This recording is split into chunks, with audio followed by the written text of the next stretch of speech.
Protecting your business is your number one priority. And in a world of ever-increasing global risks, organizations are facing uncertainty from third parties like never before. You've spent years building up your business, and now, more than ever, you have to think differently about due diligence to ensure that a new client, a supplier, or a third-party agent acting on your behalf won't put you at risk of reputational damage, loss of business opportunities, serious financial penalties, or even criminal charges. That's where we come in. Lexis Diligence helps mitigate risks, protects your reputation, and ensures regulatory requirements are met, helping your business reduce penalties and continue to grow through efficient, flexible, and cost-effective due diligence. From the convenience of a single interface, you can access over 26,000 global news sources, 1,000 plus sanctions and watch lists, and more than 1 million PEPs. Over 3,000 databases on public and private companies worldwide, in-depth country and industry risk analysis reports, and more than 46 billion public records on U.S. entities and individuals. Lexis Diligence empowers your due diligence process, allowing you to set up alerts for ongoing monitoring of critical third parties and to generate auditable due diligence reports to mitigate supplier and anti-bribery and corruption compliance risk more effectively. Dig deeper into your due diligence process with LexisNexis. Request a demo with one of our specialists today.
No SAS, adoramos perguntas ousadas.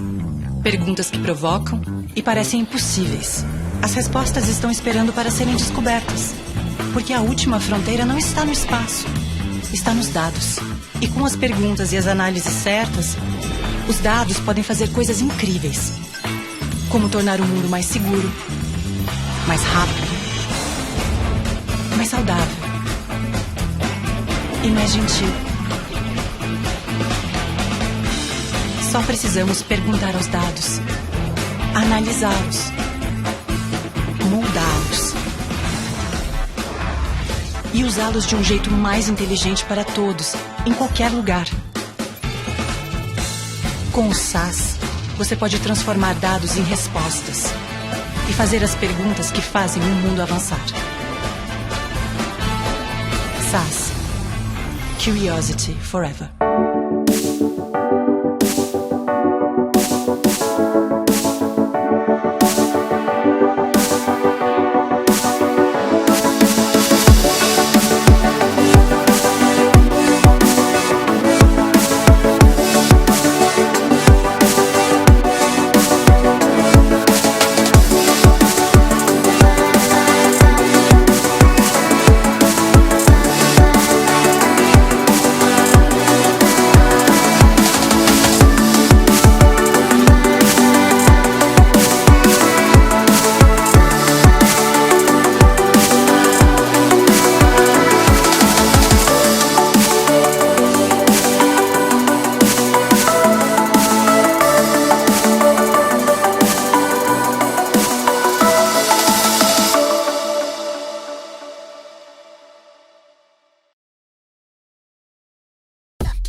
transparência, valorização, integração. Para alguns, essas podem parecer somente palavras soltas. Para nós, são valores que nos guiam a cumprir nossa missão: cuidar de você.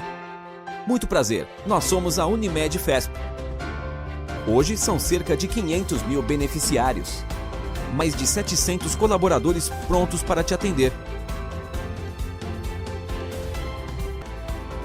Unimed Fesp. Cuidar de você. Esse é o plano.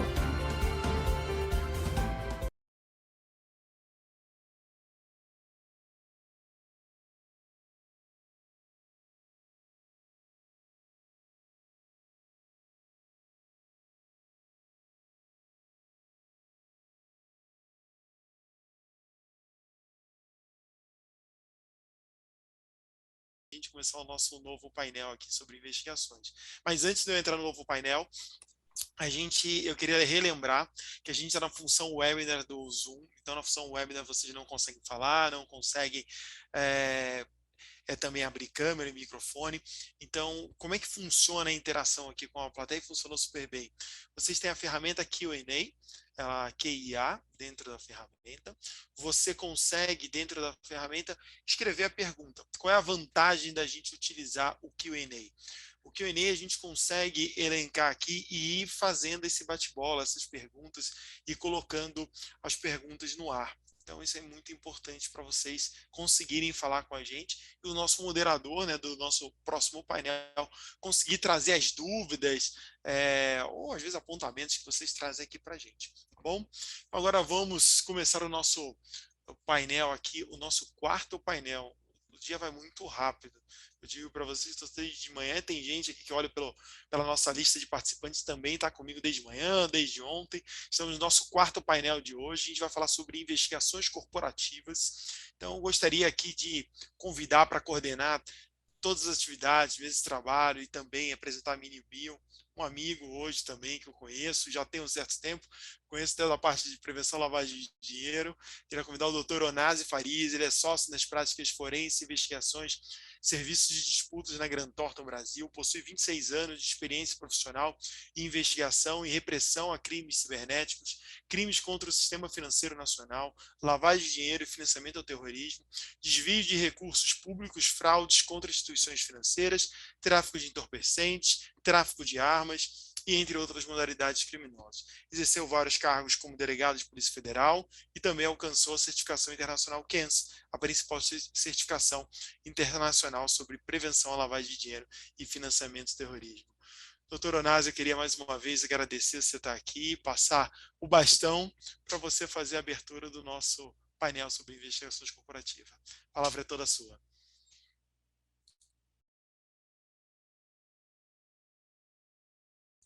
Opa, tá no mudo.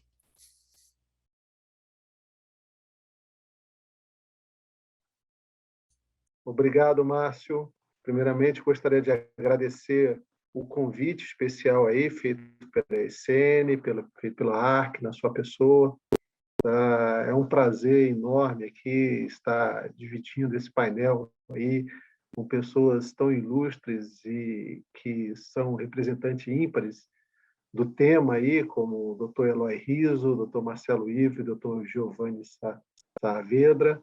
Nós vamos aqui elencar suas qualificações, até para que o público possa os conhecer melhor. Então, para isso, eu convido para compor a mesa virtual o ilustre Dr. Giovanni Saavedra, professor da Universidade Mackenzie, presidente do Instituto ARC, advogado, com comprovado histórico de atuação na área jurídica, com formação em compliance, proteção de dados, investigações corporativas e crimes de colarinho branco.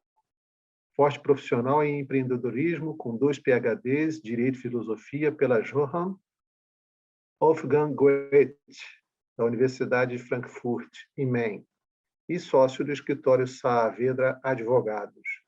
Igualmente, convido o Dr. Eloy Rizzo, que é mestre LLM em Competition, Law and International Arbitration pela King's College, London, Inglaterra, e pós-graduado em Direito Processual Civil pela PUC. Possui forte atuação na condução de investigações internas, com foco em possíveis violações de leis anticorrupção em casos multijurisdicionais.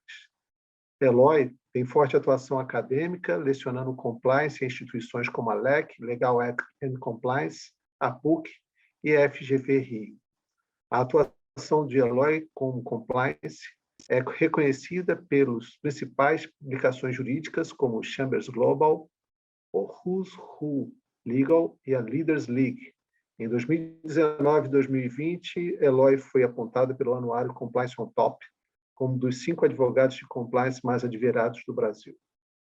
Por fim, e não menos importante, né, e grande amigo, convido o Dr. Marcelo Ivo de Carvalho, que é delegado de Polícia Federal e especialista em ciências penais pela Universidade de Santa Catarina, trabalhou no Aeroporto Internacional de Guarulhos e Serviço de Segurança do Distrito Federal entre 2003 e 2018, estruturando e coordenando operações de controle migratório e segurança aeroportuária.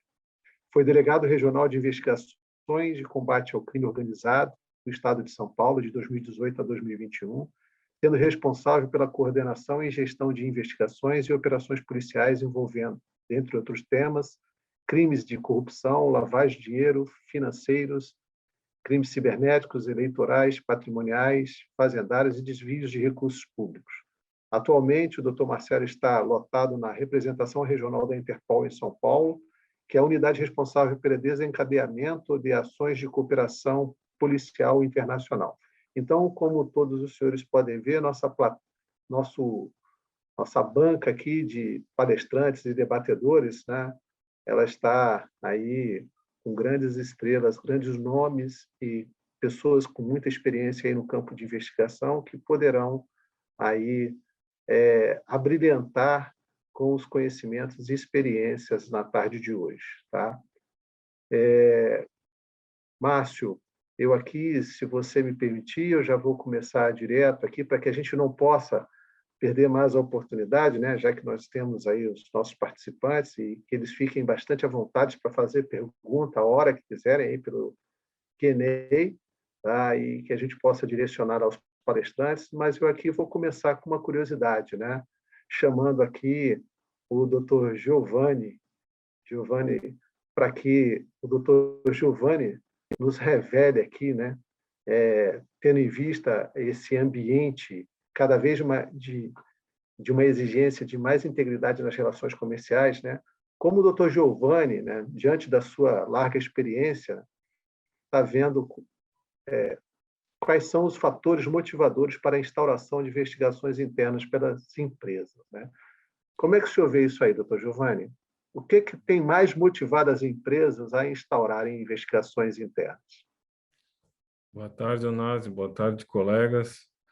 Eloy, a gente não se conhece ainda pessoalmente, mas quando começaram a divulgar aqui o painel, eu comecei a receber mensagens dos meus alunos do Mackenzie dizendo ele é meu chefe no Demarest, mas uma aluna do TCC que trabalha consigo, e a minha orientanda lá do Mackenzie. Eu estava conversando com uma querida amiga aqui, minha vizinha, e ela disse, ele é meu colega no Demarest, uma grande amiga, Priscila, mandou um abraço então aí.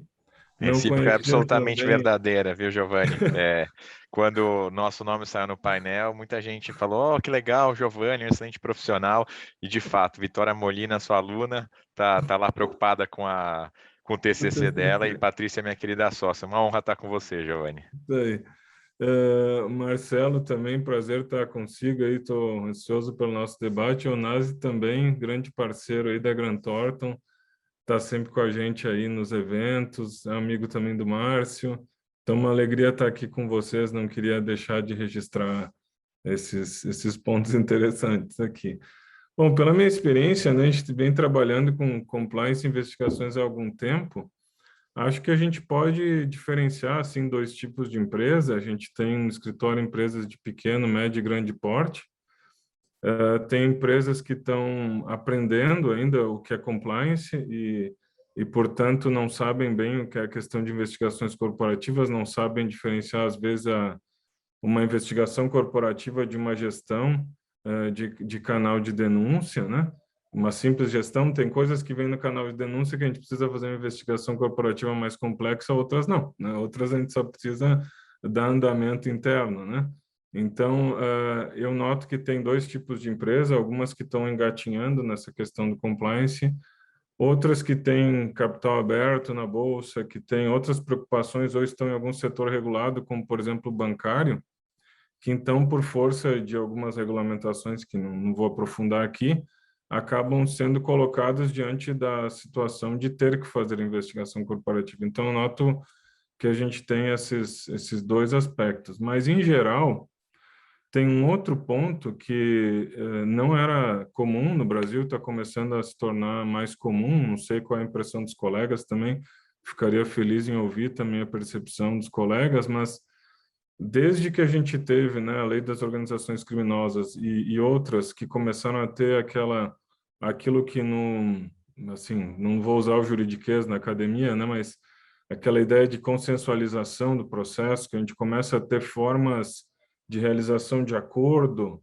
né, com os órgãos de fiscalização, eu comecei a notar nas empresas também uma preocupação de saber antes o que aconteceu errado para se antecipar e poder controlar essa relação com os órgãos de fiscalização. Controlar no sentido, se eu tenho toda a informação e eu sei o que aconteceu, eu consigo planejar melhor como eu vou levar essa informação para o órgão de fiscalização. Às vezes é necessário fazer um acordo de leniência, às vezes não, a gente simplesmente abre, coopera com o órgão e descobre o problema e ajuda, né?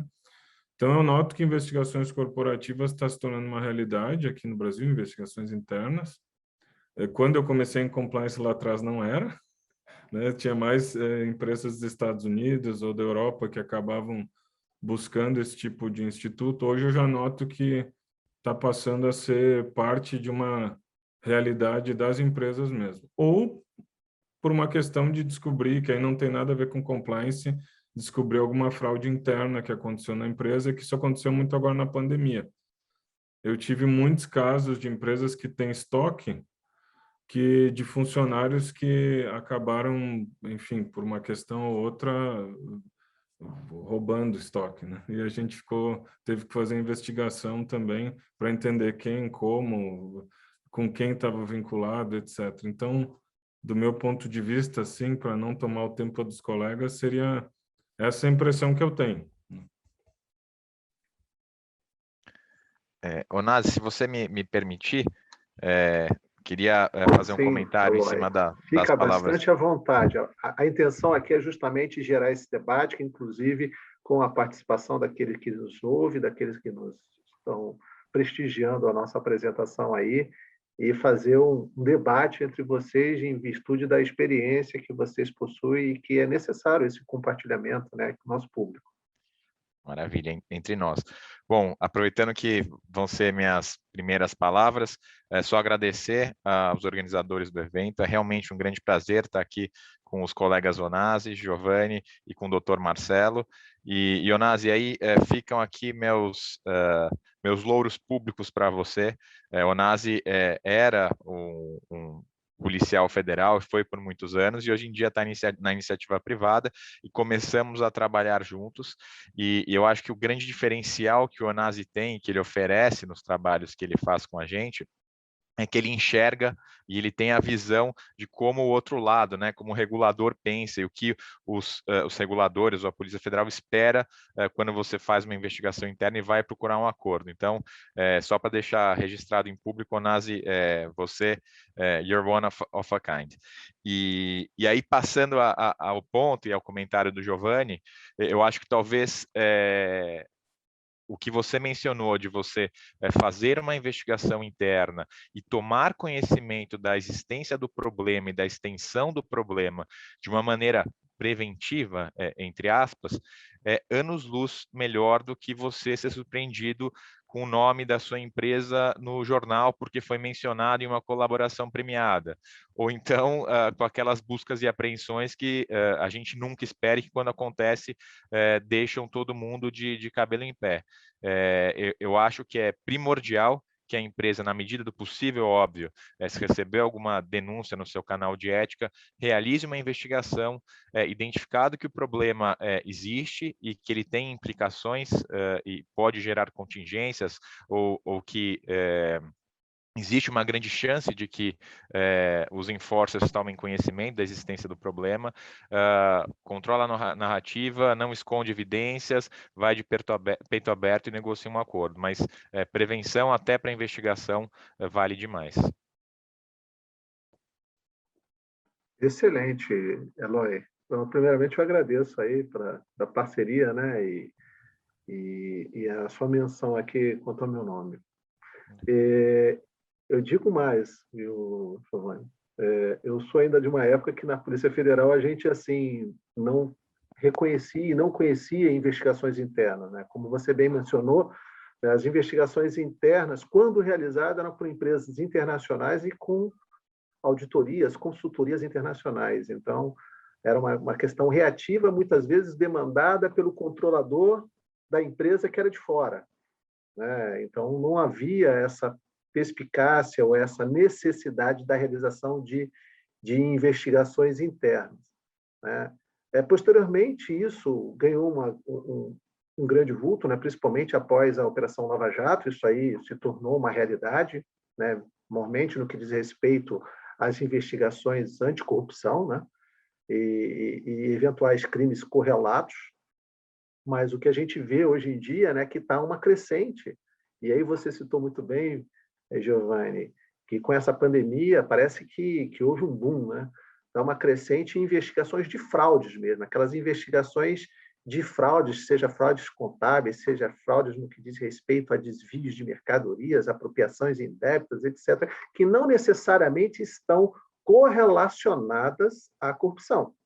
Porque aqui no nosso ordenamento jurídico, corrupção ela tem muito a ver, né, com a participação, seja no polo ativo ou no polo passivo, de um agente público.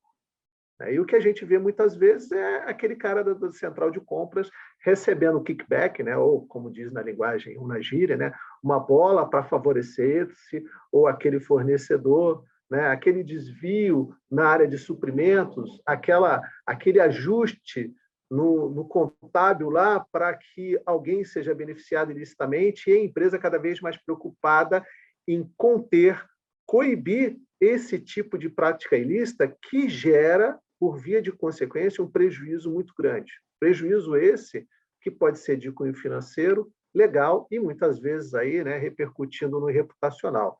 Nesse sentido, eu gostaria de chamar o doutor Marcelo Ivo, né, para que ele nos desse uma visão, né, principalmente agora, né, após a Operação Lava Jato, né, a gente sabe que aumentou sensivelmente a percepção de risco de responsabilidade criminal por parte de executivos e membros da alta gestão, né? Então, dentro desse contexto, doutor Marcelo Ivo, como as agências de law enforcement têm se posicionado diante da apresentação dos relatórios produzidos em face das investigações internas realizadas pelas empresas?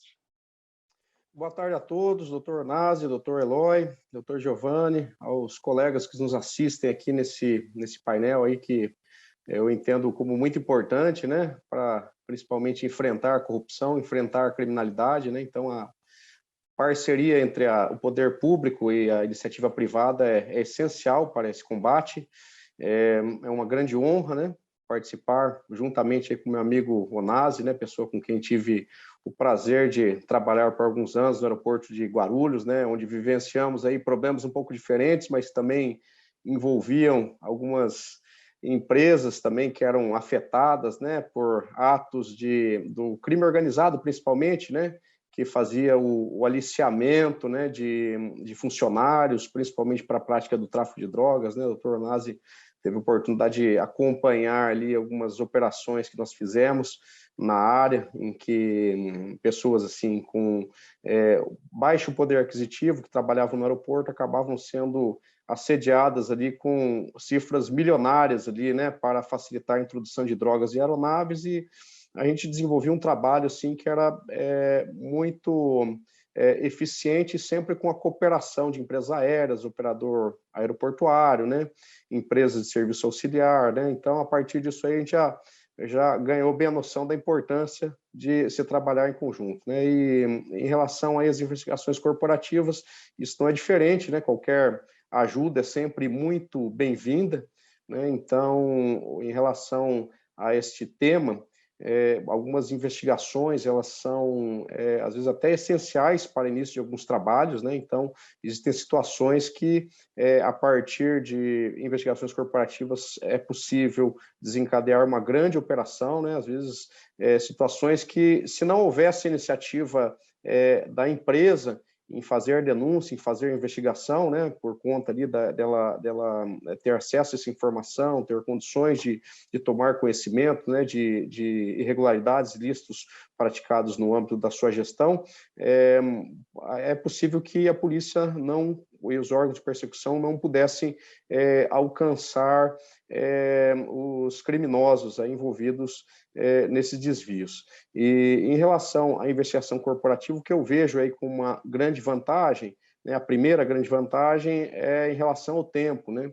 Ela acelera o tempo da investigação, ela traz já de plano muitos elementos que auxiliam a polícia a obter medidas mais gravosas, né, contra os investigados, né, como busca e apreensão, prisão, quebra de sigilo bancário, quebra de sigilo fiscal, né? Nós já tivemos aí relatórios apresentados de investigações por parte de empresas que estavam quase em condições ali de subsidiar um pedido, né, judicial, né? Então, sempre são adotadas algumas medidas adicionais, é lógico, né, para confirmar alguns dados, eventualmente oitiva de pessoas, provas periciais, mas é algo assim que auxilia muito no trabalho policial, né, e no enfrentamento ao crime, né, e geralmente a empresa ela conhece bem o funcionamento aí dos seus controles, o funcionamento de questões técnicas, né, já manda o relatório com algumas orientações, alguns esclarecimentos que facilitam muito no entendimento das forças policiais do crime, da fraude que eventualmente ocorreu, então algo que nos dá assim uma grande agilidade, além do que ela permite que a polícia eventualmente atue até de forma conjunta com a empresa, né? Tem situações em que, apesar do envio da comunicação de crime ali, instruída da investigação corporativa, são necessários realizar outros atos, né, de investigação, né, e muitas vezes esses atos dependem da cooperação da empresa, principalmente para encontrar provas. Existem situações também de formalização aí de pedidos de ações controladas que são realizadas no âmbito das investigações policiais e que contam com a cooperação das empresas, principalmente para que seja possível identificar mais pessoas envolvidas, né, no delito, para conseguir fazer a prova melhor para responsabilizar essas pessoas, né? E nesse contexto aí também é importante destacar algo que é essencial para investigações policiais e que deve ser observada por parte das empresas que desempenham as investigações corporativas, que diz respeito à questão do sigilo, né? Então, a polícia, nos seus grandes trabalhos, ela sempre trabalha com sigilo, sempre trabalha com o efeito surpresa, com a surpresa, por conta de haver sempre o risco do conhecimento da investigação gerar a destruição de provas, ocultação de provas, dilapidação de patrimônio, até mesmo a evasão, a fuga de pessoas que estão envolvidas no crime. Então, é importante que sempre que haja o desenvolvimento desse tipo de investigação, por parte do investigador, ele considere quais diligências eventualmente podem levar à quebra de sigilo, né? E isso pode prejudicar futuramente a atuação dos órgãos policiais, né? Nem sempre a oitiva da pessoa investigada pode ser conveniente. Então, geralmente, no caso da polícia, quando ela atua em determinados casos, ela faz a oitiva das pessoas suspeitas, das pessoas investigadas, após deflagrar o que nós chamamos a fase ostensiva, uma fase em que a gente já conseguiu avançar um pouco mais nas investigações, conseguiu medidas de quebras, né? Conseguiu medidas de busca e apreensão para localizar documentos, conseguiu prisão para garantir que essa pessoa não vai se evadir do país. Então, esse é um ponto assim, que é muito importante destacar no contexto aqui dos debates. A gente percebe, viu, Marcelo, E a questão do sigilo ela é de fundamental importância, principalmente nas investigações criminais, né? Nas investigações internas, muitas vezes a gente se depara com diversidades de culturas organizacionais. Então, tem algumas empresas, né, que quando vão iniciar uma investigação interna, elas realmente divulgam, inclusive, que a investigação está sendo realizada e qual departamento ou qual setor será objeto da investigação, né? Isso, confesso que para o nosso país, né, em si, gera um tanto de dificuldades, né? Principalmente no que diz respeito ao que você mesmo falou, né? Destruição de provas ou mesmo a ocultação de provas, né? A possibilidade aí de alguns desvios e que fazem com que haja um maior prejuízo na coleta de provas e na coleta de evidências. Não sei qual que é a percepção do Dr. Eloy e do Dr. Giovanni a respeito disso, mas eu gostaria até de entender como é que é a visão de vocês a respeito dessa questão aí, né? Principalmente no que diz respeito ao sigilo. Eu entendo como de fundamental importância a confidencialidade, né? Até mesmo para que possa preservar as pessoas, e principalmente quando existe uma alegação, preservar aí a figura de quem está fazendo a alegação, de quem está promovendo a denúncia no canal de denúncia, mas muitas vezes a gente se depara com a cultura da empresa, né, que diz que nós temos aí que adotar, vamos dizer assim, uma investigação de uma forma transparente no que diz respeito à comunicação desse fato para os seus colaboradores. Perfeito. A discussão é bem interessante mesmo.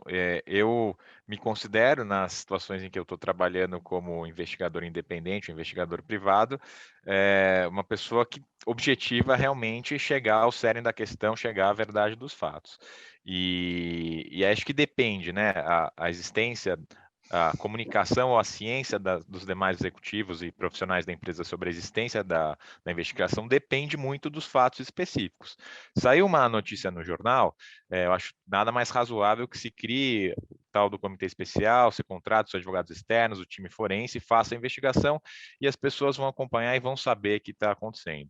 Mas se eu estou falando de um reporte que veio pelo meu canal de ética, meu canal de denúncias, e se for possível manter a confidencialidade do assunto, tanto melhor. Quando eu comecei a trabalhar, e a gente abordou isso no começo do painel, o Giovanni falou que nossos clientes eram clientes estrangeiros, a gente tinha uma obrigação dos advogados americanos, que é a emissão ou envio de um hold notice, que é uma cartinha que é enviada para todo mundo da empresa falando, olha, a partir de agora, estamos fazendo uma investigação, você está terminantemente proibido de deletar qualquer arquivo até que você seja orientado em contrário. Ok. O que acontecia na prática aqui no Brasil? Questão cultural / malandragem. Na hora que o sujeito recebe o hold notice, o cara saía pagando absolutamente tudo. Então, se o objetivo dos americanos era garantir a preservação das evidências, o que acontecia na prática aqui no Brasil era justamente o inverso. Então, nas situações em que eu trabalho com escritórios americanos, né, em que a investigação tem algum reflexo nos Estados Unidos, eu falo, ok, podemos mandar o hold notice, mas antes disso, vamos começar a fazer o monitoramento dos e-mails dos profissionais que terão os seus computadores ou a informação de servidor coletado. Porque batata, na hora que eles recebem o documento, você inicia a coleta, você identifica que as coisas são deletadas, lamentavelmente, né? Queria só agregar, Nath, se me permite, a gente está com uma investigação. Eu realmente concordo com o Eloy, depende muito do caso. Marcelo, desculpa, eu não vi que você tinha levantado a mão. Não, fica tranquilo, eu levantei para falar na sequência. Eu já me deparei com situações em que o sigilo, inclusive, é fundamental para que a gente consiga alguma coisa. Por exemplo, a gente está com uma investigação bem delicada num cliente bem grande, que aparentemente a alta administração está envolvida num desvio muito importante, num processo de aquisição, e parece que o TI está envolvido também. Então, a gente já recebe essa informação e é muito difícil lidar quando o TI potencialmente está envolvido no caso, porque a gente precisaria, tecnicamente, do TI para várias das nossas iniciativas. Então, eu sempre recomendo, né, eu penso exatamente como o Eloy, se existe a ideia da gente usar a cartinha, enfim, né? Eu tomo algumas precauções anteriores, mas de preferência eu prefiro seguir no sigilo, até porque isso às vezes atrapalha um pouco as entrevistas, atrapalha depois o levantamento de provas, às vezes cria um ruído desnecessário. Por exemplo, nesse caso, se a gente der a conhecer quem são as pessoas envolvidas, já vai atrapalhar todas as reuniões de conselho, vai atrapalhar uma série de problemas, tem eleições programadas, vai virar um caos na empresa. Então, assim, a gente depende muito do caso concreto, né? Então, acho que a gente tem que ter essa sensibilidade para a cultura da empresa, com a nossa experiência, entender o impacto disso na investigação, mas eu acho que a regra sempre é manter sigilo, eu acho mais seguro, né? Na medida do possível, né? Fazendo um acréscimo, eu acredito que, como uma medida alternativa, quando não seja possível, né, manter-se sigilo, que não seja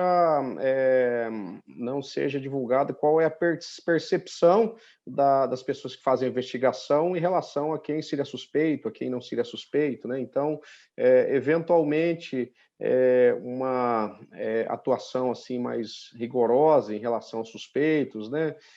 Que faça com que ele entenda que ele é uma pessoa ali que, segundo, né, a visão dos investigadores, ele estaria envolvido no crime.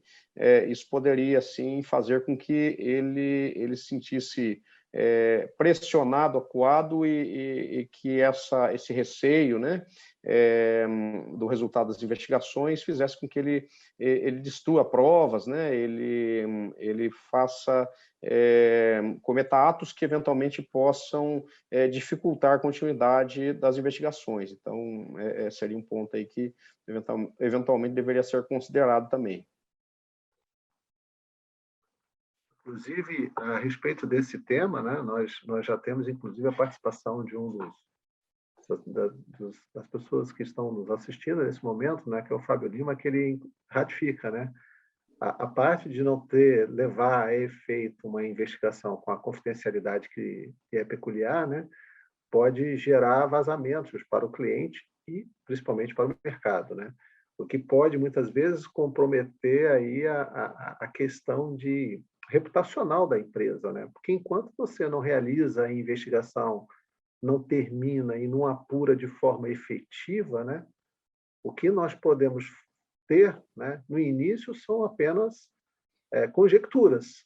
Só após a realização de uma investigação, chegando ao final e ao cabo, é que a gente pode chegar a algumas conclusões. Então, a precipitação de se levar, em muitos casos, né, de se levar ao conhecimento de várias pessoas, pode gerar aí constrangimentos, pode gerar a questão aí, como o próprio doutor Marcelo e o doutor Eloy falou, de destruição de provas, etc., mas muitas vezes não é o mais aconselhável, né?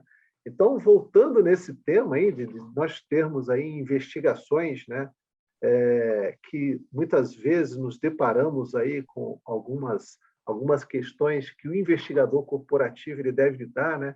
Eu vos pergunto, Eloy, quais os requisitos de uma investigação interna deve observar para manter a independência e a credibilidade da investigação? Perfeito. Acho que antes de eu responder essa pergunta, só queria levantar um ponto com relação ao debate anterior, que estava bastante interessante. Uma preocupação que a gente tem hoje em dia, pelo menos eu tenho, em épocas de colaboração premiada, com relação à velocidade que eu tenho que fazer a investigação e o quanto eu devo pressionar os executivos ou quanto eu devo fazer entrevistas confrontacionais com os executivos. Por quê? Porque quando eu começo a fazer uma investigação, eu como advogado externo numa empresa, em um assunto grande, você toma um tempo até você saber quem são os principais players, para você identificar como é que a empresa funciona, quais são os principais sistemas, para chegar na raiz do problema. E em muitas circunstâncias, você chega numa situação que você identifica uma série de contratos celebrados com terceiros, sem lastro de prestação de serviços, e você sabe para onde o dinheiro foi, né? Como o dinheiro saiu da empresa. Só que você nunca tem o outro lado, né? porque alguém recebeu dinheiro nessa consultoria e repassou para um agente público em caso de corrupção. E aí a minha grande preocupação é, eu estou fazendo a investigação que toma o seu tempo, eu pressiono um executivo, pressiono uma pessoa física. Essa pessoa física, hoje em tempos de colaboração premiada, procura a autoridade policial, procura o Ministério Público, negocia um acordo e coloca todo o meu trabalho por terra. Então, essa é uma grande preocupação que eu enfrento hoje em dia, mas enfim, temos que lidar com isso, né? E aí, respondendo agora a sua pergunta, com relação aos requisitos de uma investigação interna para que ela tenha independência e ela tenha credibilidade, acho que o primeiro ponto é diferenciar, né, qual tipo de investigação que a gente está fazendo. A gente tem a investigação interna independente, que a gente vai falar em maiores detalhes, e a gente tem a investigação defensiva. Eu não sou obrigado, empresa, a reportar uma eventual violação de lei que eu tomei conhecimento ou na qual eu estive envolvido. Não existe, para fins de legislação brasileira, essa obrigação. Há benefícios se eu me autodenunciar, se eu cooperar com a investigação, se eu reportar o fato à autoridade, mas eu não sou obrigado a. E a gente tem circunstâncias, e o caso no qual eu e o Ionasi estamos trabalhando juntos, circunstâncias nas quais o cliente está sofrendo uma investigação, é parte de uma investigação, e ele quer fazer uma investigação defensiva. O que significa? Significa que ele quer avaliar todas as informações e documentos que ele tem disponível para saber qual que é a exposição, qual que é o risco que ele tem. Então, nessa situação, a gente trabalha com chapéu de advogado, de assessor, a gente está realmente ajudando o cliente a construir a melhor tese de defesa, que eventualmente pode ser a negociação de um acordo, ou pode ser também, ok, vou esperar as autoridades tomarem as medidas, me oferecerem denúncia, e eu vou me defender. Então, esse é o primeiro tipo. O segundo tipo, a investigação independente, ela acontece em situações nas quais o trabalho ele vai ser utilizado para ser apresentado para terceiros, para mercado, para clientes, para autoridades, e são situações nas quais, por exemplo, eu tenho uma empresa de capital aberto que foi objeto de uma busca e apreensão e há suspeitas de que o C-level da companhia, e aí, como o Giovanni falou, é muito comum, infelizmente, que nas questões de fraude e corrupção o pessoal esteja envolvido também, que você contrate uma equipe de investigadores independente, até para mostrar para o conselho de administração da companhia ou para os acionistas da companhia, eu estou colocando gente aqui que não tem absolutamente nada a ver com a empresa e eles vão fazer uma apuração interna, doa a quem doer, custe a quem custar, em benefício de vocês, acionistas. Então, nessa situação de investigação independente, eu, pelo menos, acho imprescindível a contratação de um escritório de advocacia externo, até para garantir a confidencialidade do trabalho que é realizado. Acho que é imprescindível, importantíssimo você ter um parceiro com atuação forense, como a Grant Thornton, que vai lá e nos ajuda a fazer todas as coletas de base de dados, de e-mails, a preservação de documentos, as análises financeiras, que empresas de grande porte são muito complexas, né, e demandam muito a utilização de tecnologia. E aí você tem que pensar também, na hora que você vai aceitar o trabalho, você é advogado, como vai funcionar a governança da investigação. Quando o problema estoura e o cliente quer te contratar, eu quero contratar o Eloy, eu quero contratar o Giovanni para fazer um trabalho impecável, vamos atrás de tudo, mas na prática, quando você começa a mexer nos vesperos, o pessoal começa a ficar nervoso, começa a querer cortar suas asinhas. Então, eu, pelo menos em investigações desse tipo, exijo a constituição de um comitê especial, um comitê independente, que são basicamente 3 profissionais que são muito experientes em investigação ou que conhecem a empresa, mas são membros do Conselho de Administração independentes ou membros do Conselho Fiscal independentes, e aí o time de investigação reporta para esses 3 sujeitos, que por sua vez reportam para o Conselho de Administração da companhia.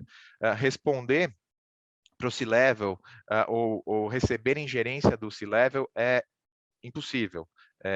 porque você compromete toda a credibilidade do trabalho que você está fazendo. Afinal de contas, as pessoas que estão lá são todas, até que se prove o contrário, potenciais suspeitos. Então, a questão da governança da investigação eu acho que é muito importante. O outro ponto, e na linha da discussão que a gente teve sobre confidencialidade, a importância de preservação das evidências. Então, pode demorar alguns dias até que você realmente consiga iniciar as atividades investigativas, mas quanto mais silêncio a respeito do assunto houver, e aí eu reputo importantíssimo que as coletas dos dados que vão ser utilizados na investigação sejam feitas com a maior brevidade possível, porque se você esperar 15 dias do início da investigação para fazer a coleta, é muito provável que as pessoas já se comunicaram, que documentos foram destruídos, e aí, com documentos destruídos, você não vai conseguir achar nada. Ainda voltando à questão das áreas de TI, numa investigação independente, é imprescindível que você tenha um terceiro independente que faça a coleta. Por quê? Se eu, Demarest, trabalhar com as informações que o pessoal do TI disponibilizar para mim, como é que eu vou saber se eu estou trabalhando com 100% da informação que estava disponível?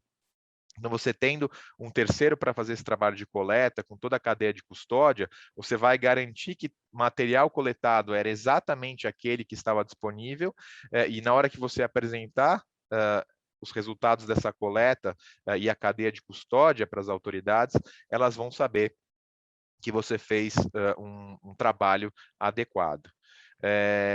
Na linha da coleta ainda, eu acho que é muito importante você saber exatamente o que você está correndo atrás. Então, eu preciso entender muito bem o ambiente de tecnologia da empresa, e aí preciso coletar dados dos servidores, preciso pensar em pendrive, preciso pensar em HD externo, preciso pensar em celular corporativo, e acho que isso, gente, a gente precisa saber, muito pouca coisa a gente encontra hoje em dia em e-mails corporativos, realmente a substância das investigações, elas acabam sendo encontradas nos e-mails corporativos, e aí também informações de desktop, sistemas de ERP, quanto mais informação eu tiver sobre o assunto, melhor.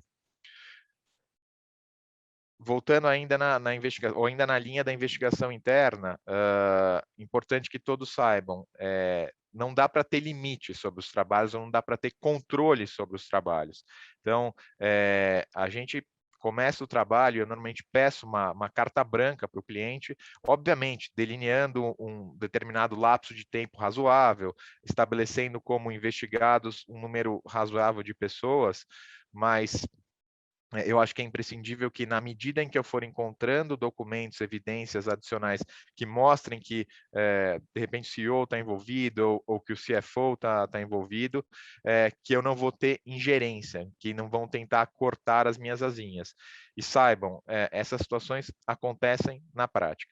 A investigação é linda quando se inicia, todo mundo fala para o mundo que a gente está fazendo investigação, mas na prática, quando um indivíduo percebe que o dele está na reta, eles vão tentar criar problemas ou criar obstáculos nas investigações que você está fazendo.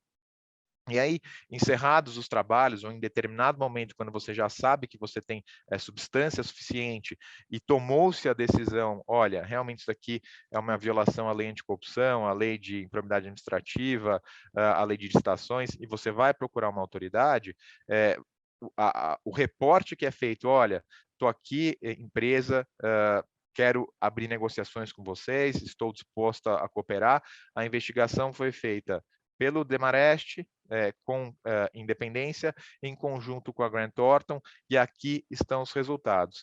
E aí acho que ninguém melhor do que o Marcelo para falar como é que vocês enxergam, né? Como vocês diferenciam uma situação no qual a empresa vai lá e apresenta os resultados de uma investigação independente versus uma empresa que faz uma investigação lá e, isso aqui foi o que eu achei. Mas acho que é isso. Marcelo, você está no mudo. Nós recebemos diversos tipos de comunicação e tem comunicações que possuem, né, mais elementos, né, são mais bem instruídas, são quase como um inquérito policial. E algumas comunicações que são um pouco mais simples ali, né? Então, a atenção que nós damos acaba sendo semelhante ali, né?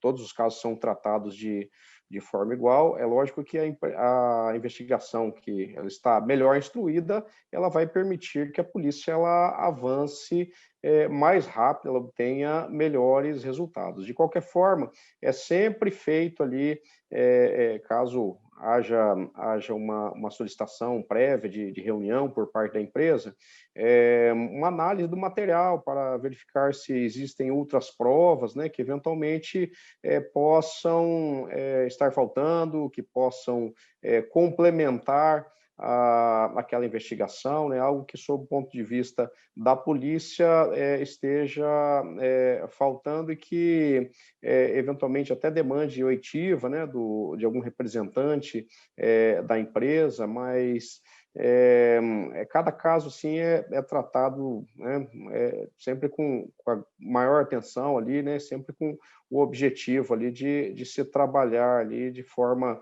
conjunta e o mais rápido possível, né? O ideal era que elas já viessem nas comunicações de crime sempre bem instruídas, como nós nos deparamos com as investigações corporativas, né, que são apresentadas aí por algumas pessoas que têm experiência, que são especializadas no assunto, né? E um ponto aí também que foi mencionado aí pelo Eloy, né, que é sempre importante ser observada, diz respeito à questão da custódia da prova, né? Cuidados realmente aí, principalmente na apresentação de documentos digitais, né? Provas aí lastreadas nos storages das empresas, né? Em relação aos sistemas das empresas, né? Logs de rede, né? Então, é importante que sempre seja chamada uma pessoa para extrair esses dados, uma pessoa que tenha uma certa capacidade, certa experiência, para que a prova seja apresentada de forma que não seja possível se alegar que houve corrupção, alteração de dados, né? Então, existem alguns parâmetros que devem ser seguidos para a apresentação desse tipo de prova, né? Alguns documentos também, né? Cuidar bem da questão da cadeia de custódia, pois em algumas situações a indevida extração desses dados, a apresentação desses dados, ela pode acabar atrapalhando as investigações, resultando até em uma situação de absolvição de uma pessoa que efetivamente estava envolvida em uma prática criminosa aí por conta de vício nas provas apresentadas. É muito importante, né? Já falando aí da cadeia de custódia de provas, né? Como bem disse o Eloy, e aqui referenciado pelo Marcelo, né? Que essas provas realmente sejam coletadas por especialistas, né? E com equipamentos e ferramentas específicas para isso, de uma maneira independente, para preservar a integralidade do que está sendo coletado e posteriormente vai ser analisado, e gerando os hashes respectivos, aí, a devida cadeia de custódia de prova, mas também para se obter a autenticidade, né? E dependendo da situação, se você recebe, vamos colocar aí, como o Eloy falou, né, os dados manipulados por terceiros interessados, né, na investigação, pode ser que esses dados não sejam verdadeiros, não sejam autênticos, pode ter havido alguma manipulação. Então, você não tem como, posteriormente, principalmente em sede judicial, você comprovar a autenticidade desses dados. Isso aí pode terminar comprometendo aí a investigação e comprometendo a própria prova, né? E aí, né? Pois não. Desculpe, eu achei que você tinha terminado Pois essa não, fala, Marcelo. mas conclua. Era só acréscimo mesmo, para dizer que, eventualmente, se a prova apresentada, levada à polícia, ela não estiver adequada, houver risco de questionamento, haverá sempre a possibilidade, é importante que se preserve, né, na origem ali as provas, pois sempre a possibilidade de se mandar peritos, né, policiais, que vão atuar na extração adequada dessas provas, né? Então, apesar de haver ali a extração das provas para a apresentação da polícia, é necessário que haja também a preservação das provas na sua origem. Era só esse acréscimo que eu gostaria de fazer. Excelente, Marcelo. E aí vem um tema que o Eloy falou, né? Levantou essa bola, vamos colocar assim, Eloy.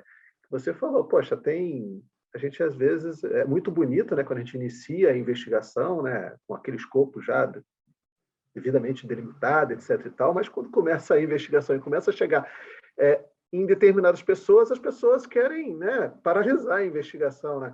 Então a gente precisa entender, né, para qual motivo, né, serve a investigação, né? A investigação ela quer realmente chegar à verdade dos fatos?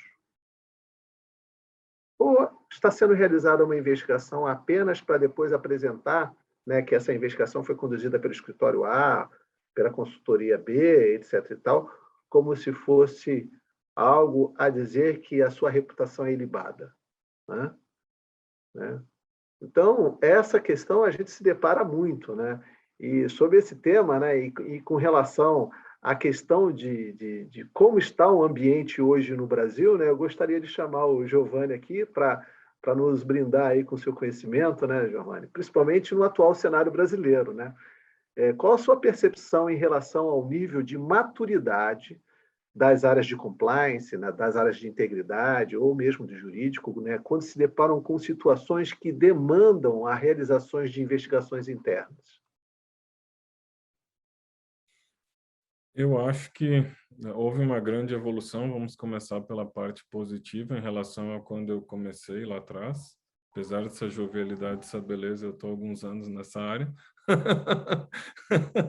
Mas o que eu noto, assim, que realmente atrapalha um pouco na investigação é quando a gente vai em empresas que até têm um porte bem considerável, vários, né, estagiários lá do escritório, advogados começam a trabalhar nessa área e me dizem, nossa, a gente vai nessa empresa aqui, deve ter, né, o super programa de compliance. Eu disse, olha, cuidado, pode se surpreender, né? Então, em alguns casos, a gente se deparou já com algumas situações onde não tinha políticas claras, por exemplo, de uso de materiais, de equipamentos da própria empresa. Então, isso prejudicava a nossa investigação. Eu estava fazendo investigação agora numa empresa bem grande, e aí eu fui dizer, vocês têm aparelhos corporativos, né? Não, cada funcionário o seu, não tem política de uso. Aí, uma ferramenta importante para investigação, que é o celular, a gente acaba tendo dificuldade de acesso por uma série de restrições constitucionais, etc. Tem também situações como, às vezes, o comitê de ética, o próprio canal de denúncia existe, mas não tem uma política clara de como vão ser os procedimentos internos de investigação, que pode ou não ser feito. E aí a gente tem que discutir essas questões antes de começar, porque tem algumas questões de governança importantes. Já teve um caso que a gente teve que estruturar a governança da empresa antes de tocar. Em alguns casos também que a empresa até tem governança, tem auditoria externa, mas o pessoal não sabe nada dessas questões de shadow investigation. Aliás, para fazer uma conexão com a fala do Eloy, só para complementar dois requisitos que eu acho importantes também para dar independência para o nosso trabalho são, de fato, o shadow investigation e também para garantir essa proteção da prova. Eu sei que todos vocês trabalham com isso, mas só para acrescentar, né, também a questão do notário, quando a gente faz os levantamentos lá para ter ata notarial, para registrar cada passo, enfim, acho muito importante. Mas o que eu noto, assim, que às vezes, em algumas empresas, apesar do porte, faltam algumas estruturas de compliance que atrapalham um pouquinho o nosso trabalho na investigação. Então, uma estrutura de compliance bem estruturada, uma estrutura de governança, é tão importante quanto a própria investigação, né? Então, acho que isso é um ponto bem relevante. Eu tenho notado melhoras nos últimos anos, tem sido cada vez mais fácil lidar com isso, mas eu já tive casos em que a gente teve que, de fato, dar uma organizada, até porque senão acontece isso que o Eloy falou, a gente está no meio da investigação e sofre investigação interferência de todas as partes, porque a própria empresa não tem uma clareza muito adequada sobre a sua estrutura de governança ou de compliance, né? Então, a gente acaba tendo que assumir alguns confrontos, assim, para dizer, não, peraí, a gente tem limitação, depois a gente vai ter um órgão regulador, vai ter auditoria externa, eles vão olhar isso aqui, vai travar a investigação. Então, eu acho isso muito importante.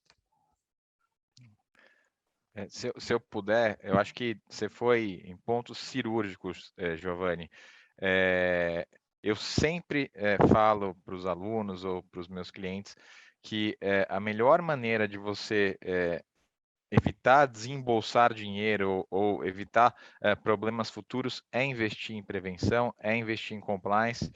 Infelizmente, muitas das empresas, em especial as brasileiras e aquelas que são empresas de família, que estão em alguma outra geração, eles só acabam reconhecendo a importância de um programa de compliance, de uma governança no que diz respeito a investigações internas, depois que eles tiveram um grandíssimo problema e eles gastaram muito dinheiro com a investigação ou até com acordo com as autoridades. Falo aqui depondo contra mim. 85% do faturamento que eu tenho na área de compliance e investigações do escritório vem das investigações internas e 15% vem da estruturação, da prevenção de compliance. Então, a recomendação que eu faço para todos não é tão difícil estruturar uma governança para se realizar a investigação. Óbvio, você tem que ter o tone at the top, você precisa realmente de uma equipe de compliance que tenha respaldo da alta administração, mas coisas simples como, por exemplo, criar uma política estabelecendo, olha, você está utilizando um celular corporativo e nesse sentido você não deve ter expectativas de privacidade com relação ao conteúdo, que é um negócio simples, em especial se a empresa realmente fornece o celular corporativo ou se ela fornece o chip e paga a conta do celular todo mês, é um negócio simples, mas que na hora da investigação faz uma diferença brutal, porque se o sujeito assinou o documento dizendo que ele não tem expectativa de privacidade, eu vou lá e faço a coleta de imediato. Ao contrário, se eu estiver na zona cinzenta e o sujeito simplesmente se recusar a fornecer o celular, eu não tenho poder de polícia, como o Dr. Marcelo, não posso fazer nada. Então, vale a pena pensar nessas pequenas coisas e, de novo, infelizmente, eu enxergo que as empresas elas acabam enxergando a importância do compliance, acabam criando robustez no seu sistema de compliance depois que elas já tiveram uma grande crise, o que deveria ser evitável. Veja, Eloy e Giovanni, que dentro desse contexto, né, até o Paulo Aracá, que está nos vendo nesse momento, ele fala, já havia em poucas empresas um recurso interno, ou seja, um único funcionário, né, encarregado por efetuar todos os tipos de investigação interna, envolvendo background check de empresas e pessoas, avaliações internas de eventual desvios ou perdas, dados e recursos, ou ainda casos de ganhos ou perdas indevidas. Aí ele nos pergunta, né? Gostaria de saber o que vocês acham dessa prática, né? Ou seja, uma única pessoa, ela faz tudo, né? Ela faz a investigação inteira da empresa, né? Será que isso é recomendável, né? Diante de toda essa complexidade que nós estamos trazendo com relação à interna, e aí eu concordo plenamente com o Eloy, né? E até depondo contra a nossa atividade aqui na Grantort em termos de investigação, realmente é muito mais fácil a gente prevenir, né? Realmente é muito mais fácil a gente prevenir. E quando a gente chega para realizar a investigação, né, a gente vê que as coisas já aconteceram e muitas vezes, né, mesmo realizada a investigação e chegando a um resultado com as provas robustas, etc. e tal, muitas vezes não há como se recuperar o prejuízo que ocorreu, tá? Então, antes prevenir, né, já tem um ditado antigo, viu, Eloy? Que fala assim, antes prevenir do que remediar, né? Mas voltando aqui à nossa pergunta aqui do Paulo Aracaque, né, eu gostaria de saber quem poderia responder aqui para ele, né, para que a gente possa aí trazer alguns elementos novos aqui em relação a essa dúvida que eu acredito que não seja só dele. Acho que o Marcelo quer falar, Marcelo? Está com a mão levantada ali. Marcelo, você está no mudo, na verdade, eu ia fazer uma colocação ali, em complementação a fala do Eloy, né? Não era nem em relação aí a questionamento aí do colega, que digo mais, né? Além de ter o sistema de compliance, eu sugeriria ainda um sistema de teste desse compliance, né? Um sistema de controle de qualidade, porque não basta você ter um sistema de compliance e esse sistema de compliance ele não funcionar, né? Eu pego como exemplo ali a experiência que nós tínhamos na parte de segurança da aviação civil, né? Que é um sistema que ele é totalmente auditado e que ele tem um programa de controle de qualidade de sistema, onde são feitos testes para ver se realmente a segurança funciona, né? Não basta você criar ali um sistema que formalmente ali, né, pareça estruturado e que não haja cultura, né, dentro da empresa e que não haja um efetivo funcionamento, né, que em qualquer teste que você faça, você vê que ele gastou, a pessoa, né, a empresa, acabou gastando dinheiro à toa.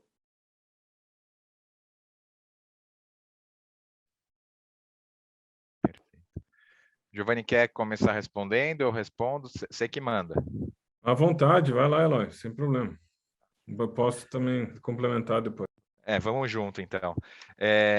Olha, eu acho que o número de profissionais de compliance numa empresa e as atividades que ele desempenha depende muito do tamanho da empresa e das especificidades da indústria na qual ela trabalha, o nível de exposição a órgãos públicos. Então, assim, uma pessoa, se você estiver falando de uma empresa com 50 funcionários ou 100, talvez seja mais do que suficiente. Por outro lado, a gente pode pensar na situação da Petrobras. A Petrobras, depois que teve o seu problema de lava-jato, ela realmente investiu muito em compliance, e a última vez que eu vi, ou que eu tive notícias, eles tinham 180 pessoas no departamento de compliance, o que da minha perspectiva, é muito.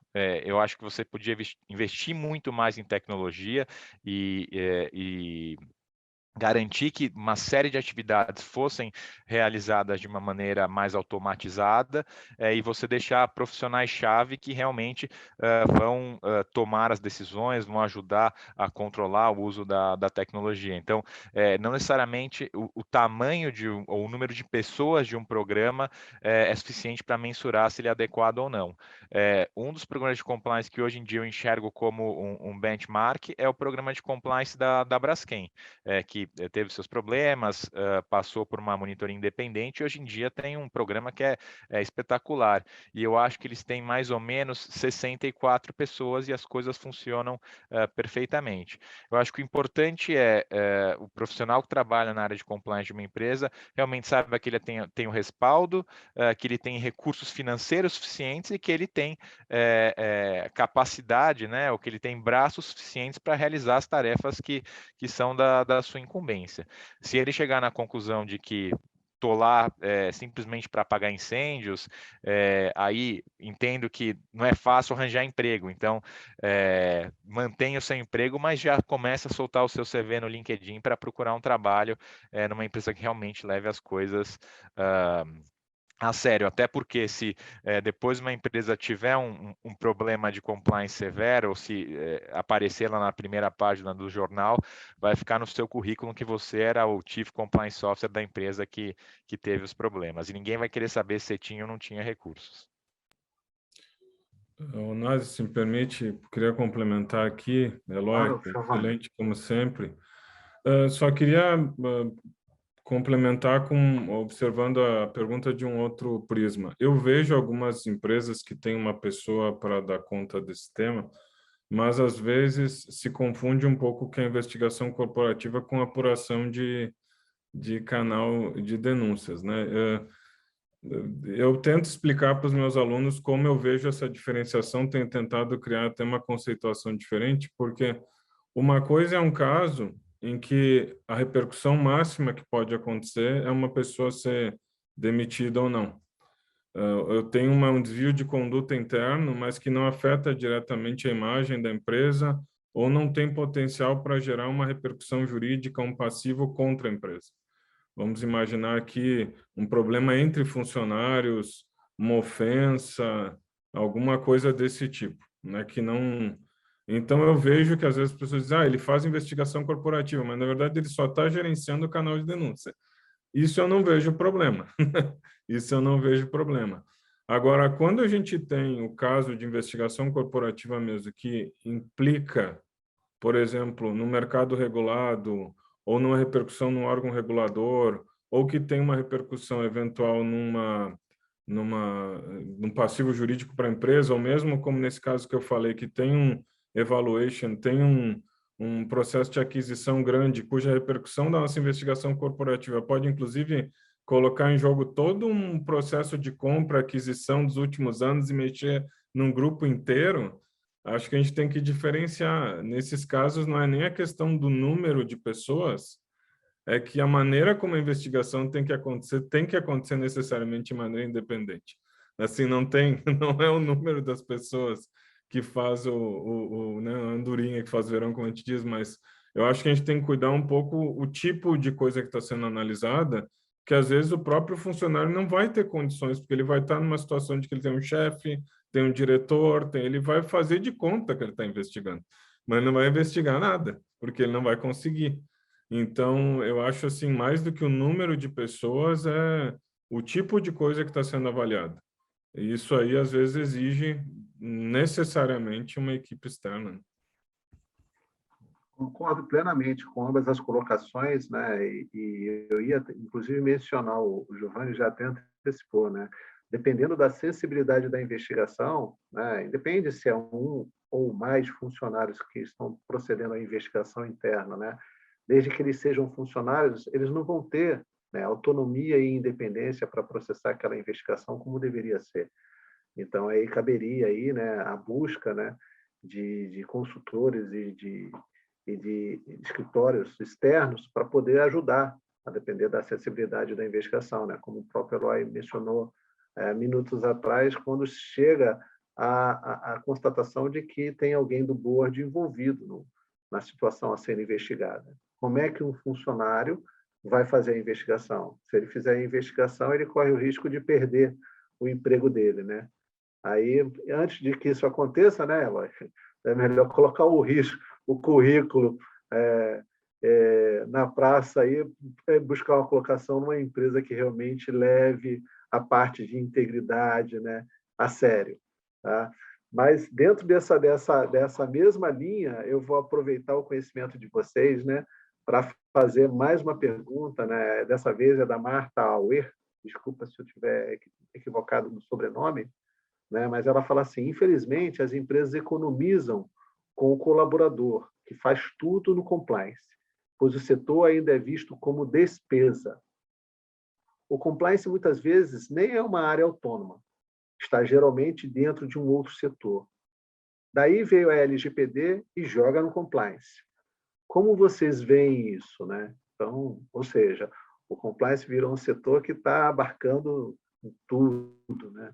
Como é que vocês veem, principalmente no que diz respeito, né, a também ter essa atuação, né, de, pelo menos no acompanhamento das investigações ou no tratamento, né, das denúncias que chegam lá no hotline, no canal de denúncias, né? Como é que vocês veem isso aí?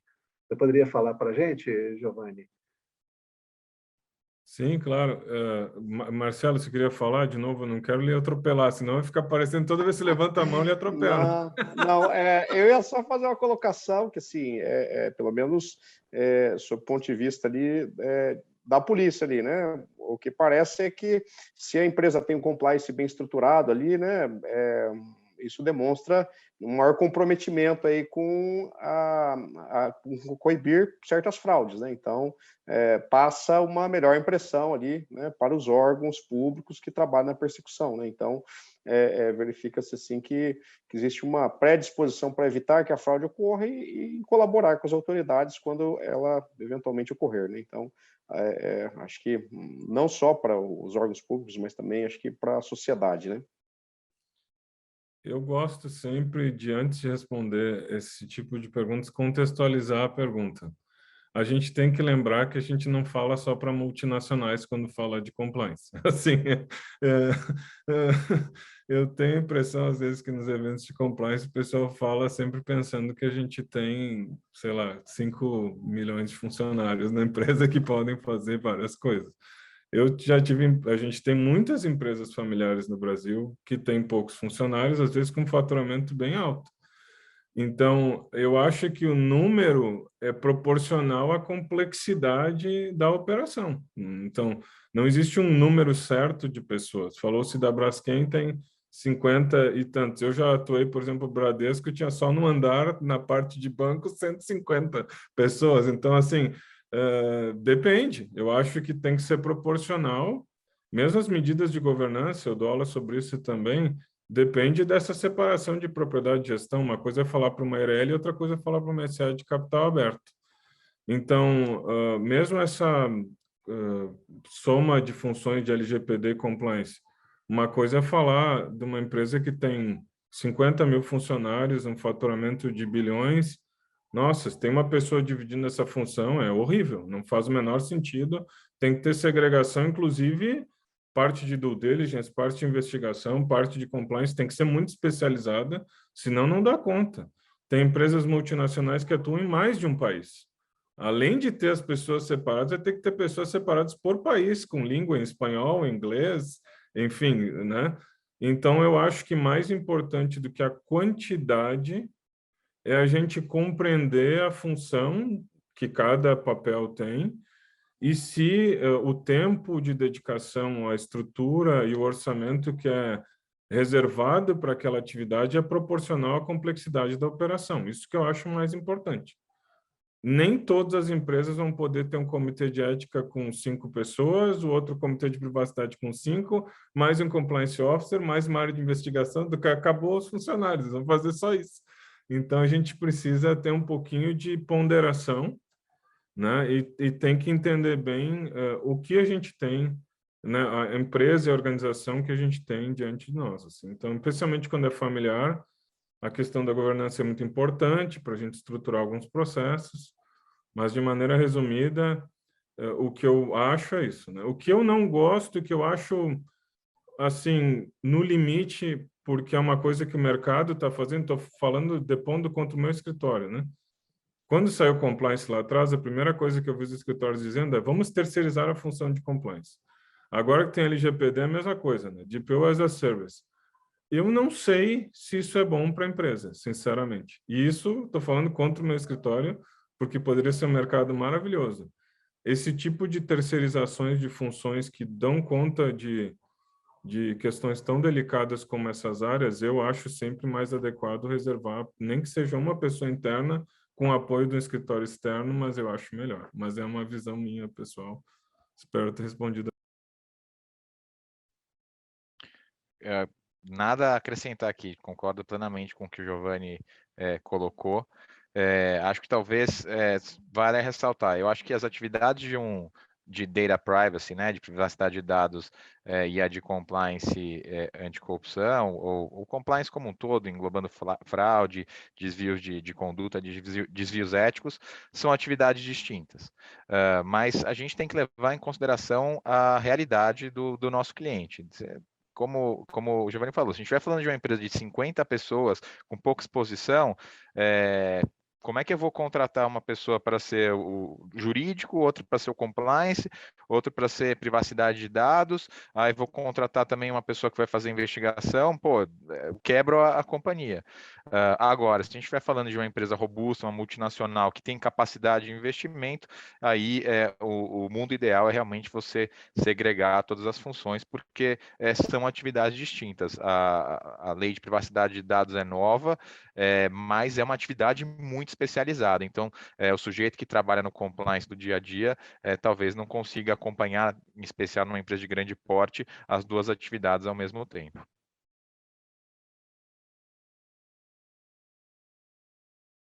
O que a gente vê é justamente que é um tema muito rico, né? E a gente pode passar aqui várias horas falando sobre esse tema, que eu percebo aqui que todos são apaixonados por esse tema, né? Mas a gente vê a complexidade, né? Quando nós falamos de investigações corporativas e também a complexidade quando nós falamos aí de investigações criminais, né? Nesse contexto, Eloy, na sua visão, né, quais são os maiores desafios enfrentados nas investigações internas?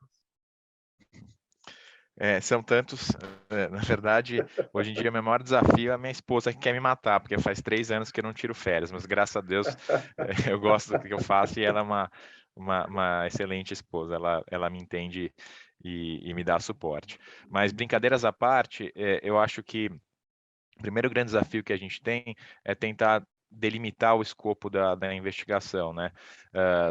Houve uma época lá nos Estados Unidos em que os escritórios de advocacia faziam investigações gigantescas, coletavam todo tipo de informação, estabeleciam períodos, lapsos temporais gigantescos, e num determinado momento o Departamento de Justiça falou, olha, não quero mais, vocês não precisam ferver o oceano, vocês não precisam ficar fazendo uma investigação gigantesca.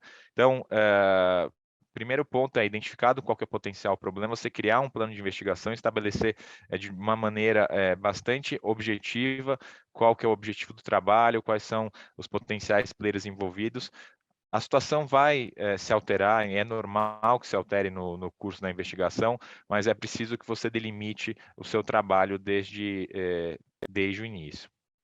A outra coisa que a gente já abordou é a questão de manter a independência da investigação e você tentar, realmente, na medida do possível, manter sigilo sobre os trabalhos que estão sendo feitos.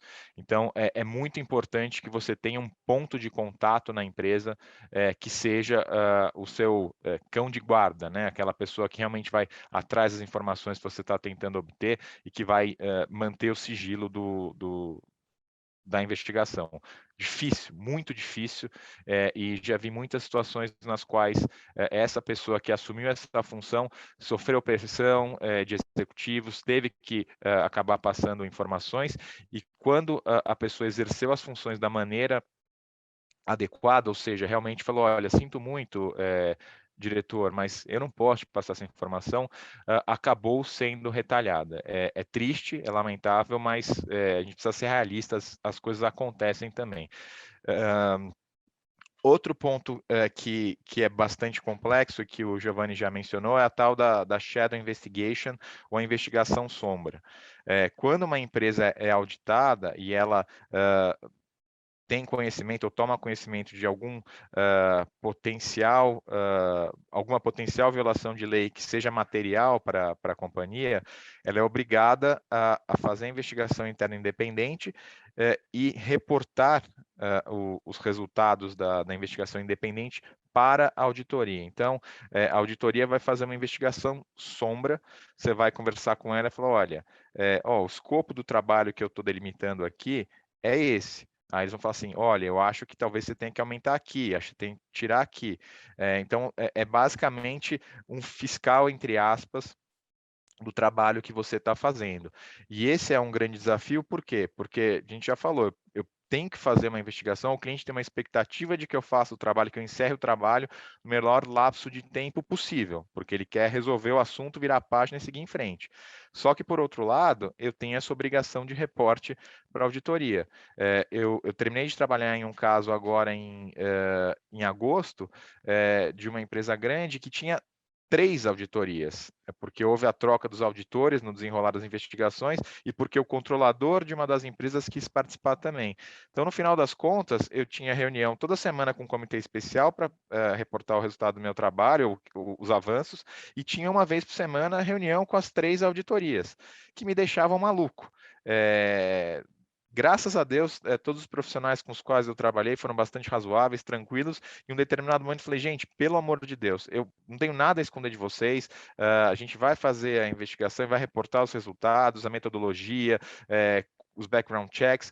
Mas, por favor, será que a gente pode fazer uma reunião com vocês 3? Porque senão as coisas não caminham. Então, o Shadow é um grande desafio. Algumas situações nas quais há conflitos de interesse entre os acionistas. Então, já trabalhei em alguns casos em que você tem acionistas com interesses completamente distintos. Um acionista que estava lá mais só recebendo os lucros, não estava muito preocupado com o dia a dia da companhia, e aí, quando ele identifica que existe um problema, ele vai lá e quer, porque quer que você faça a maior investigação do mundo e vá até o limite.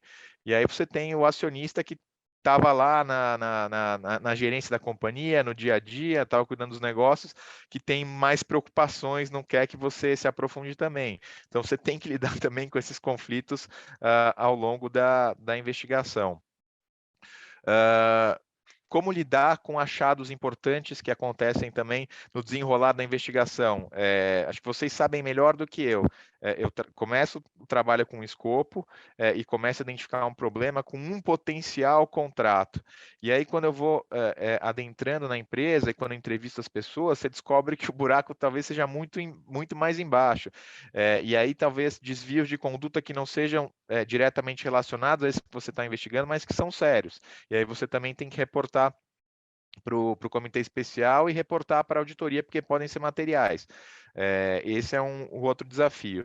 E aí, por último, eu acho que esse é o grande desafio que eu enfrento hoje em dia, e reconheço que as coisas estão melhorando bastante, mas que é a multiplicidade de balcões que a gente tem para negociar acordos aqui no Brasil. Nos Estados Unidos, eu tenho um problema de FCPA, eu converso com o Departamento de Justiça e com a SEC, que é a CVM deles. E esses dois se conversam e você consegue fazer o acordo. Aqui no Brasil, se eu tiver um problema de corrupção que seja relacionado a um contrato público e que envolva também meus competidores, eu posso estar numa situação em que eu preciso negociar acordos com o CAD, com a CGU, com a CGE, com alguma controladoria de um município, com o MPF, com a Polícia Federal, em determinadas circunstâncias pode ter CVM, pode ter Bacen, e isso é um grandíssimo complicador para você resolver os assuntos, e já trabalhei em muitos casos nos quais havia muito interesse e o cliente estrangeiro queria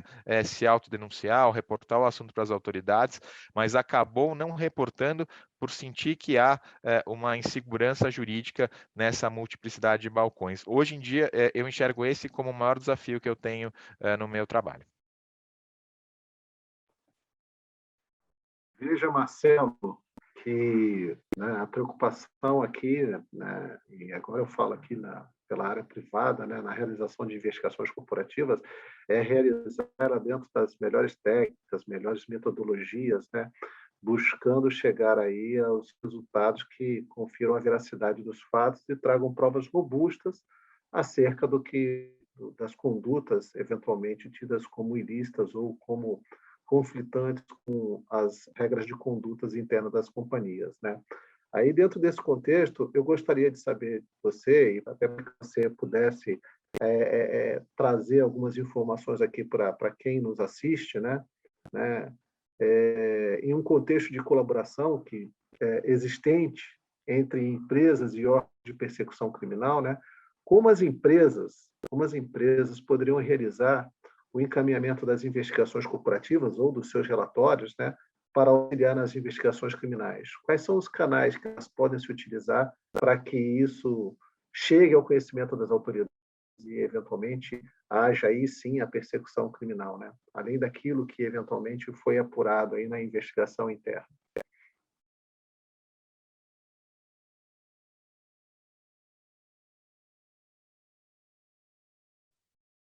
Marcelo, estava no mudo aqui. Onasi, como foi mencionado anteriormente, a questão do tempo ela é muito importante para a investigação, né? É importante que não haja perda de tempo em relação aí à apuração dos ilícitos, né? E o caminho mais curto realmente é comunicando à polícia, né? Eventualmente existem outros órgãos também de controle, né? Tribunal de Contas, Controladoria Geral da União, Ministério Público, mas geralmente, apesar de haver comunicação direta a esses órgãos, aí quem fará a investigação criminal é a Polícia Federal, a Polícia Civil. Então, é importante que isso seja feito diretamente para ganhar tempo na polícia. Eventualmente, é importante também que seja verificado qual seria a delegacia descentralizada ou especializada para tratar do assunto, e, em alguns casos, também deve-se avaliar a possibilidade de realizar uma audiência com a delegacia competente para apresentar o caso, verificar se existe mais algum documento, mais alguma prova que pode ser juntada na investigação corporativa que possa facilitar o trabalho policial. né? Além disso, tem questões patrimoniais que aproveitar a oportunidade para mencionar um pouquinho sobre o trabalho da Polícia Federal, que nos últimos anos aí ele mudou bastante ali, né? E ele não se contenta mais com a apuração somente do ilícito, mas de persecução de patrimônio. Ele trabalha também para ir atrás do patrimônio decorrente dos ilícitos, do produto, do proveito do crime, principalmente de lavagem de dinheiro, né? Quase todas as nossas investigações aí de grande porte, elas acabam tendo lavagem de dinheiro e dentro das possibilidades ali do que a empresa consegue obter de subsídios para fornecer para a polícia, é muito importante que esse encaminhamento ele tenha dados ali que viabilizem o trabalho também da polícia de rastrear o dinheiro, de fazer uma vinculação de evolução patrimonial com práticas ilícitas, né? E, inclusive, para que seja possível solicitar medidas de restrição de bens, de valores, né? Apreensões que, eventualmente, podem servir para ressarcir a empresa, né? Ressarcir danos, pagar penas pecuniárias, pagar custas processuais. Então, aproveitei para fazer também esse acréscimo, aí, vendo aí que estamos aí na iminência de terminarmos o nosso tempo. Exatamente, mas é assim, quando a gente fala a respeito de algo que é apaixonante, né, e que nos cativa, a gente não vê o tempo passar, né? Aqui foram várias outras participações que, em virtude aí da limitação temporal, a gente não vai conseguir colocá-las aqui em pauta para que os nossos palestrantes possam responder, né? Mas com a ajuda do Márcio, viu, Márcio? Posteriormente, você nos encaminha aí essas questões para que a gente possa responder diretamente a quem está nos assistindo e tirar as dúvidas, né? Eu aqui, de minha parte, Márcio, eu gostaria imensamente, né, de pontuar e registrar o meu grande agradecimento, né, ao Dr. Marcelo Ivo, que participou aqui conosco nesta tarde, aí, trazendo insights muito bons e trazendo algumas informações interessantes aqui para quem está atuando na área de investigações corporativas. Também gostaria aqui de agradecer imensamente ao meu amigo Eloy Rizzo, né, pelo compartilhamento de conhecimentos e experiências de uma maneira tão leve, né, tão tranquila, né, que faz com que as pessoas apreendam e gostem, né, de ver como que essa área funciona, que nem sempre é as mil maravilhas, né, mas é que a gente faz de coração e que a gente se dedica imensamente em realizá-las da melhor forma possível, com a melhor técnica possível. E gostaria também de agradecer imensamente a participação do Giovanni, né, que nos abrilhantou aí com alguns casos aí que são objetivos simples, mas que o conteúdo realmente é muito valioso para quem está atuando na área. Fico à disposição aí, Márcio, para que você traga aí as palavras finais de cada um de nós e que proceda aí o encerramento conforme o cerimonial exige. Obrigado mais uma vez, Análise, por toda a sua parceria e também ter conduzido aqui o painel. Foi ótimo. Eu, aqui do lado de fora, eu vi como um bate-papo, algo super leve, aprender. Então, eu queria só passar para ter as últimas palavras dos palestrantes e tudo mais. Queria começar com o Dr. Marcelo Ivo, se ele puder dar as últimas palavras dele no painel. Gostaria de agradecer pelo convite, pela oportunidade. Foi uma tarde muito produtiva, né? O compliance não apesar de eu ter um conhecimento, né, superficial sobre o assunto, né, não faz parte do meu dia a dia, né? Então, tive a oportunidade de aprender muito aí com os colegas, né? Algumas questões práticas aí que para a polícia nem sempre faz parte da sua rotina, né? Espero aí que as informações também que foram compartilhadas sejam úteis aí para todos aí que participaram. Estou aí à disposição, né? E digo que o papel de vocês no combate da corrupção, no combate ao crime aí é extremamente importante, tão importante quanto os da polícia, hein? Os senhores aí, muitos crimes não seriam elucidados, não seriam nem descobertos, né? Então, fico contente aí de saber que dentro da iniciativa privada tenho colegas tão qualificados, né, que se empenham tanto aí com a investigação e com o descobrimento aí de ilícitos, e espero aí um dia ter a oportunidade de reencontrá-los novamente aí, né? Claro que em painéis, né, em condições favoráveis. Um grande abraço a todos aí, agradeço a todos que prestigiaram aí, nos assistiram na nossa apresentação.